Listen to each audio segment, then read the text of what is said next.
Hello everyone, hope you're doing well. It is time to have a chat about the fair play of December 2023. Over the last few days, we chatted about the Chinese Giga Chad, who was able to basically give Gaijin a bunch of the cheats that people were using in the past and even in the present in the game. And we saw a massive ban wave over the last few days. Gaijin has released a post saying that the last month they have blocked 6,818 accounts that were found to be in violation of the rules, specifically 3.2.3 of the EULA, namely in the automation of gameplay and also cheat software. So they've almost banned 7,000 accounts just over the last month, trying to deal with this. This is a massive increase compared to what we've seen previously, and it's probably down to the Chinese Giga Chad. The numbers of 40,000 and also 20,000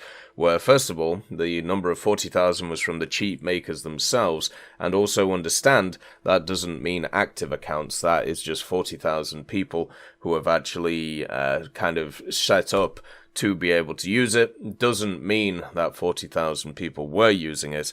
And then also the 20,000 figure was from the person commenting on it, basically saying, well, I saw in the game that it dropped from 200 to 180,000, so therefore 20,000 people were cheating. Neither of these numbers are factual. None of them are very good at actually working out how many got banned, but now we have the real numbers. It's around about 7,000, which is still nuts, by the way, at the end of the day.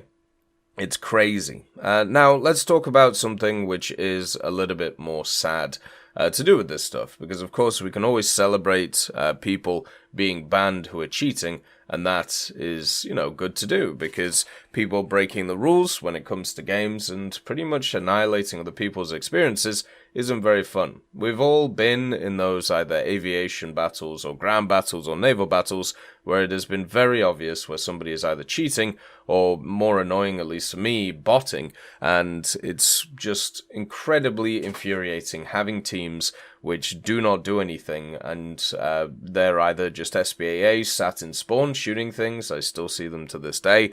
And then also in naval, obviously the automation of play has been quite aggressive in that one. Air simulator, where they just take off, bomb bases, or create their own rooms and bomb other players, which are other bot accounts, or what they do when it comes to aviation is in RRB, take off, bomb a base, go to the enemy airfield, die, do it over and over again, and keep going. It is incredibly infuriating dealing with these, and definitely makes the gameplay worse and just more monotonous. And we've seen that over the last period of time. So for me, what is important is to get rid of this stuff. And it's nice to see that it is being removed, and slowly but surely it is getting dealt with. And I think Gaijin have done a pretty decent job at dealing with these. Of course, it's always a to and fro.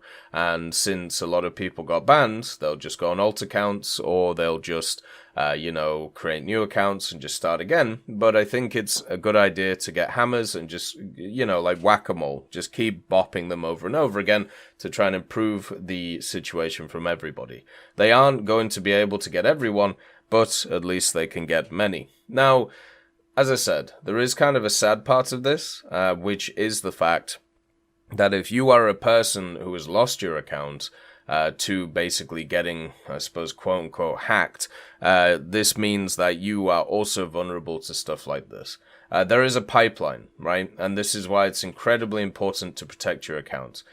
With a good password, with two-step authentication, and also other means if you're able to. The Gaijin Pass, which is a kind of app that you can get on your phone, has an authenticator built into it that you can use for War Thunder. So as long as your phone is protected, then you should be fine. One of the issues that we have is people getting their accounts stolen and then used for nefarious purposes. There are second-hand profile selling websites which have existed since the game has started, where a lot of people think it's just individuals actually selling their accounts and then, going from there. It isn't. It's people who literally just nick other people's accounts and then put them up for sale so other people can buy it from them.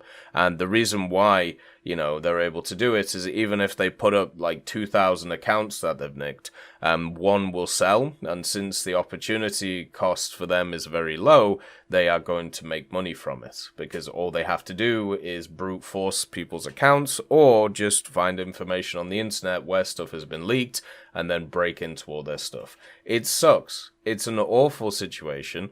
It's an awful world. And the fact that you can have just a few bad actors annihilate things just sucks. So there'll be a few people in this who will have been caught in the crossfire, where they honestly think that they haven't been cheating, but somebody has just nicked their account, been using it for a long time, or even maybe a period of time a few years ago before they changed their password, and now they're just getting bonked. And it sucks. It really does. But it also shows why it's very important to protect your account. I know a lot of people who have put many years into their accounts and, are very proud of the stuff that they've been able to do and also the fact that they can play what they want and have a go at the new stuff. You don't want that lost. So if you don't have two-step authentication set up, please just get it done. I think it's incredibly important to sort that out, and if not, at least, get a pretty strong password on your setup. The more time we go along in War Thunder, the more an account has worth, and also the larger the game gets, the more people who are going to try and steal stuff, because now, especially after this wave, there's going to be a lot of guys who are annoyed at the fact that not just their accounts have got banned, but also people are losing money from the fact that their cheats have been solved. So they're going to try and find the people who have done this. They're also going to try and modify their cheats so they can't be found. And at the same time, they are going to try and jailbreak a bunch of different accounts to try and test stuff or sell stuff to make other parts of money. There is a lot of money which is tied into this stuff, which is why it's a very dangerous space to be able to get involved in. And that means as a consumer of the product, you do have to take certain, precautions against this stuff happening. Nobody wants their account lost. Nobody wants them to, lose the progress that they've made. So make it as hard as possible for it to happen. And if you feel like your account has been broken into, or if you feel like something has happened, make sure straight away to let Gadget know through a support ticket or stuff like that you have lost access to your account. Don't just see it as dead and buried. Don't try and just deal with it yourself. Just let the people know who deal with the accounts so they can fix it, or at least try and help you through it. As always, I hope you have a wonderful day, and I'll see you next time. I'd like to thank Schnitzel Stroker, Brendan Quinn, Vilneus, Character Fuel, Carrion Crow, Nicholas Richardson, Gus Irenicus, Pyman, Wartinder, Teddy, Daniel Stanton, B. Young, Opium Prime, Masonocrat, Lafouche, Alan Hacker, Sem Arslan, Uncle Bean, and Derek R. for supporting the channel.